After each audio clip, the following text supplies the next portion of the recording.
The wind rustled dry leaves outside as Adora sat on the edge of her father's raffia bed, her eyes fixed on her phone screen.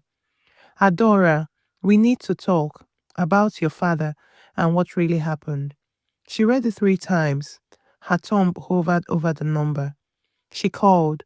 No answer. Inside, her father coughed again. That same deep, rasping cough that sounded like it was scraping at the edges of his life. She stood, torn between confronting him and walking out of the door forever.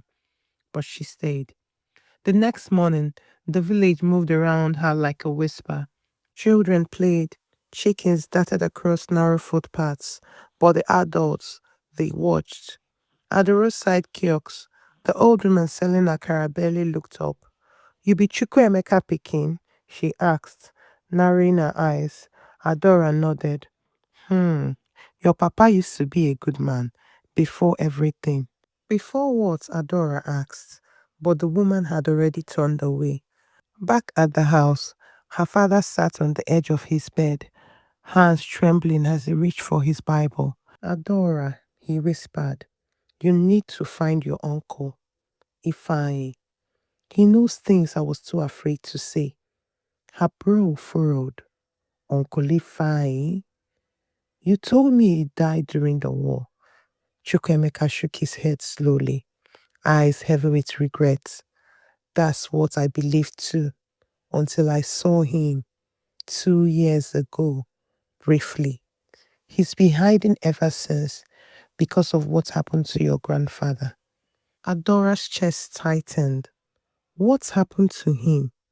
But before he could answer, the coughing came, worse this time, raw and painful. She fetched warm water, but the silence that followed was heavier than words. That night, while her father slept, Adora sat by the wooden box again, the one she found under his bed. The photos, the faded paper, the letter to her mother. There are things I can't say yet. Things about the child you don't know. His name is Obinna. She hadn't confronted him yet about the letter. Not about Obinna. Not about the hidden child or the confession tucked inside that wooden box. But she carried it in her pocket, folded and trembling like her heart beat. She needed answers. She needed the truth, but not when he looked like he was already slipping through her fingers. But every breath he took reminded her time was running out. Then her phone vibrated. Unknown number. She hesitated, then answered.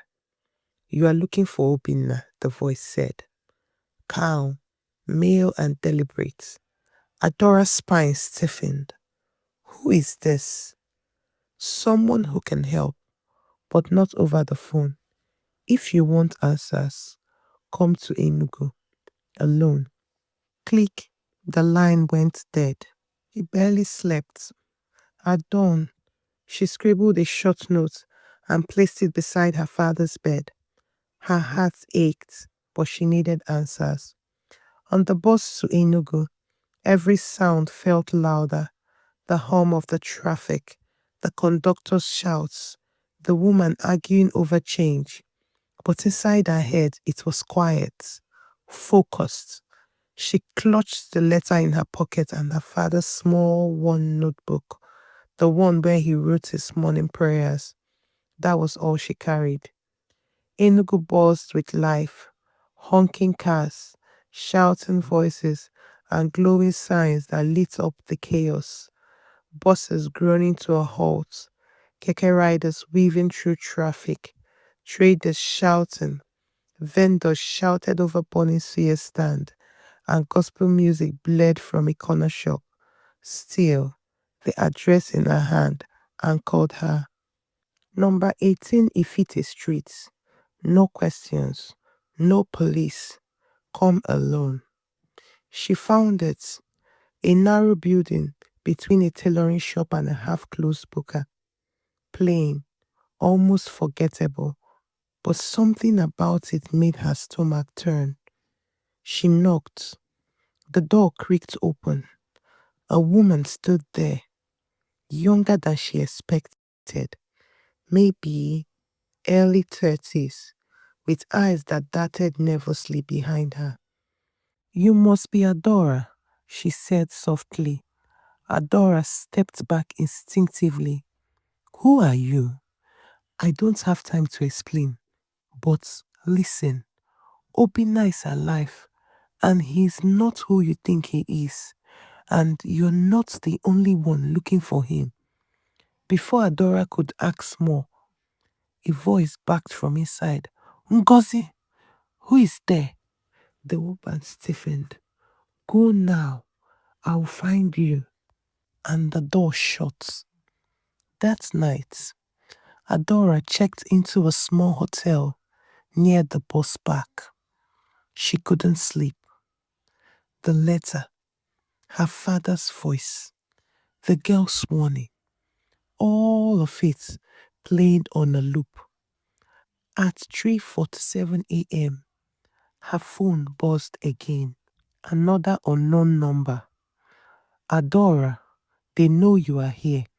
You have to leave now. Then another message. A dropped pin. A remote part of Enugu outskirts.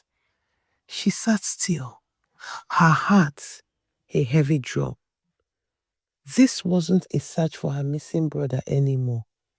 It was something deeper, something buried, and it was beginning to feel like someone didn't want her to find it. She rose slowly, clutching her father's notebook like a weapon, and whispered to herself, whatever this is, I'm not turning back.